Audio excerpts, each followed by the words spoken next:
हर हर महादेव। नमस्कार दोस्तों, मैं सरिता राघव। आज आपको माघ मास के संकट चौथ, जिसे गणेश चतुर्थी भी बोलते हैं, उसके विषय में बताने जा रही हूँ। यह व्रत माघ कृष्ण पक्ष चौथ को किया जाता है।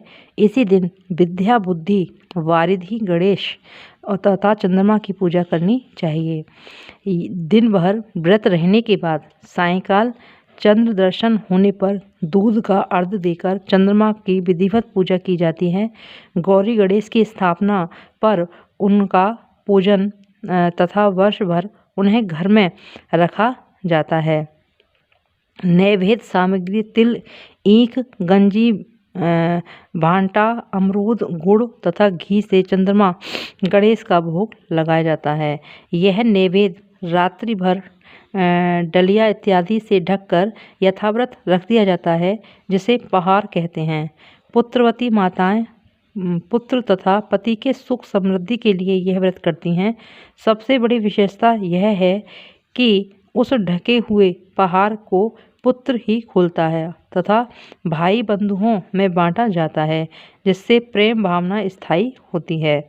इसकी कथा इस प्रकार है। एक बार विपदाग्रस्त देवता लोग भगवान शंकर के पास गए। उस समय भगवान शिव के सम्मुख स्वामी कार्तिकेय तथा गणेश जी विराजमान थे। शिव जी के दोनों बालकों से पूछा, तुम में से कौन ऐसा वीर है जो देवताओं का कष्ट निवारण करे। तब कार्तिकेय ने अपने को देवताओं का सेनापति प्रमाणित किया और कहा, देव रक्षा योग्य तथा सर्वोच्च देव पद मिलने का अधिकारी सिद्ध किया। इसके बाद शिवजी ने गणेश की इच्छा जानना चाहा। तब गणेश जी ने विनम्र भाव से कहा कि पिताजी, आपकी आज्ञा हो तो मैं बिना सेनापति बने ही सब संकट दूर कर सकता हूँ। बड़ा देवता बनावे या ना बनावे, इसकी मुझे लालसा नहीं। यह सुन हंसते हुए शिव ने दोनों लड़कों को पृथ्वी की परिक्रमा करने को कहा तथा यह शर्त रखी कि जो सबसे पहले पूरी पृथ्वी की परिक्रमा करके आ जाएगा, वही वीर तथा सर्वश्रेष्ठ देवता घोषित किया जाएगा। यह सुनते ही कार्तिकेय बड़े गर्व से अपने वाहन मोर पर चढ़कर पृथ्वी की परिक्रमा करने चल दिए। गणेश जी ने समझा, चूहे के बल पर पूरी पृथ्वी का चक्कर लगाना अत्यंत कठिन है, इसलिए उन्होंने एक युक्ति सोची। वे 7 बार अपने माता पिता की परिक्रमा करके बैठ गए। रास्ते में कार्तिकेय को पूरी पृथ्वी मंडल में उनके आगे चूहे का पद दिखाई नहीं दिया। परिक्रमा करके लौटने पर निर्णय की बारी आई। कार्तिकेय जी गणेश जी पर कीचड़ उछालने लगे तथा अपने को पूरे भूमंडल का एकमात्र पर्यटक बताया। इस पर गणेश जी शिवजी से कहा कि माता पिता में ही समस्त तीर्थ निहित हैं। गणेश जी की इस बात को सुनकर समस्त देवता गणों तथा कार्तिकेय ने सिर झुका लिया।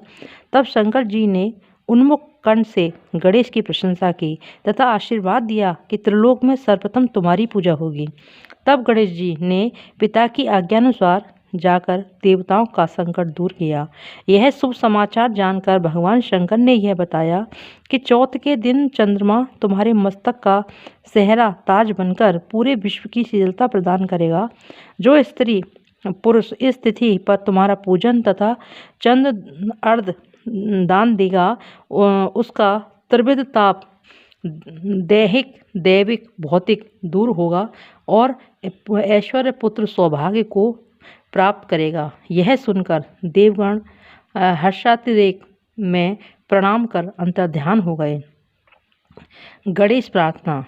गजाननं भूतं गणाधिसेवितं कपितजम्बूफलचारु भक्षणम् उमासुतं शोकविनाशकारकं नमामि विन्ध्येश्वरं पादपङ्कजम्। हर हर महादेव।